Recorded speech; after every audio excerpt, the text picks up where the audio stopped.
વડોદરા જિલ્લાના સાવલી તાલુકામાં જિલ્લા પંચાયત પ્રમુખ અને સ્થાનિક ધારાસભ્ય કેતન ઇનામદારની અધ્યક્ષતામાં મુખ્યમંત્રી કૃષિ યાત્રીકરણ મેળાનું આયોજન કરવામાં આવ્યું હતું. તો ગુજરાત રાજ્યના ધરતીપુત્રો ખેડૂતો માટે ગુજરાત સરકાર આધુનિક યાંત્રિક સાધનોનો ઉપયોગ કરી વધુ સરળતાથી આધુનિક પદ્ધતિથી ખેતી કામ કરી શકે અને આર્થિક સદ્ધરતા મેળવે તે આશયથી અનેક યોજનાઓ ચલાવાઈ રહી છે. ત્યારે જિલ્લા પંચાયત વડોદરાના ખેતીવાડી શાખા દ્વારા જિલ્લા પંચાયત પ્રમુખ ગાયત્રી બા મૈડા અને ધારાસભ્ય કેતન ઇનામદારની ઉપસ્થિતિમાં તાલુકા સેવા સદનના પ્રાંગણમાં મુખ્યમંત્રી કૃષિ યાત્રીકરણ યોજના વર્ષ 2024-25 અંતર્ગત તાલુકાના ખેડૂતોને ખેતીકામ માટે ઉપયોગી યાંત્રિક ઉપકરણ ટ્રેક્ટર અને ટ્રેક્ટર વડે ચાલતા કલ્ટિવેટર, પ્લાવ, રોટાવેટર જેવા અનેક ખેતીના યાંત્રિક ઉપકરણો પર રાજ્ય સરકાર તરફથી સબસિડી આપવામાં આવી છે.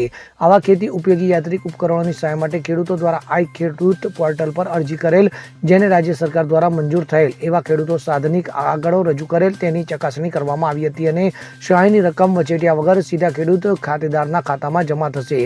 ત્યારે આજરોજ આયોજિત કૃષિ મેળામાં 24 cultivator, plough 35, rotavator 206, thresher 17, tractor 202 સહિત 562 લાભાર્થીઓને ₹2 કરોડ 41 લાખની સહાય આપવામાં આવી છે.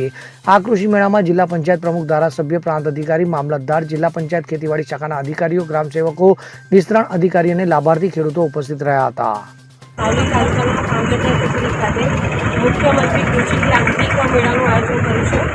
તેમાં 500ની ઉપરાંત સાધનોનું સબસિડી આપવામાં આવી છે. એમાં અલગ અલગ સાધનો જે આપણે મુખ્યમંત્રીશ્રીની યોજના થકી ગામના ખેડૂતોને આધુનિક તરીકે ખેતી કરી શકે તે માટે રોટાવેટર, વાવણી મશીન એવા વિવિધ ઉપકરણો આજે ચકાસણી કેન્દ્ર રાખવામાં આવ્યું હતું. આજે ખેડૂત ખેતી માટે ફૂલ સ્પીડમાં ખેતી કરી શકે એટલે દરેક ખેડૂત માટે આ સરકારશ્રી તરફથી સબસિડી આપવામાં આવે છે. તેનું આજે ચકાસણી કેમ્પ યોજવામાં આવ્યો હતો. ઇકબાલ લુહાર સાથે CN24 ન્યૂઝ, સાવલી. હવે જુઓ દેશ દુનિયાની તમામ ખબરો તમારી આંગળીના ટેરવે. ઉઠાવો મોબાઈલ અને Google Play Store પરથી ડાઉનલોડ કરો અમારી CN24 ન્યૂઝ મોબાઈલ એપ.